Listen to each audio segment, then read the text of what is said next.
ஆண்டவரை பற்றி நீங்கள் அதிகமாக பேசும் பொழுது ஆண்டவரும் கண்டிப்பாக உங்களை அதிகமாக அன்பு செய்வார். என்னை பற்றி அதிகமாக என் பொண்ணு பேசுகிறான், என் பையன் பேசுகிறான். ஒரு முறை ஒரு பையன்கிட்ட, ஃபாதர் எனக்கு ஆண்டவர் ரொம்ப அதிகமாக அன்பு செய்யணும் ஃபாதர், ரொம்ப நேசிக்கணும் ஃபாதர். அப்போ அவங்ககிட்ட சொன்னேன், நீ அதிகமாக ஆண்டவரை பற்றி பேசு.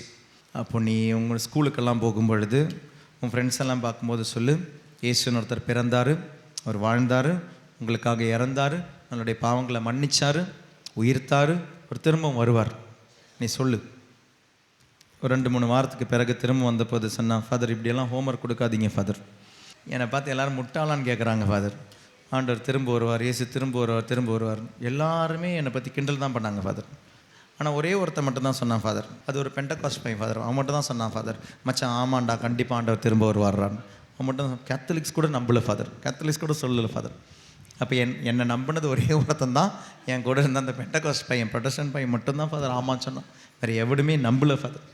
மற்றவங்க நம்புகிறாங்களோ இல்லையோ, நீங்கள் நேசிக்கிறவங்கள பற்றி நீங்கள் அதிகமாக சொல்லுங்கள், பேசுங்க அவங்கள பற்றி. So talk to him, talk about him, for that you should know him. தெரிந்து கொள்வோம், அவரிடம் பேசுவோம், அவரை பற்றி பேசுவோம். உங்களை பற்றி தானே பேசிக்கிட்டு இருக்கோம், உங்கள் வருகைக்காக தானே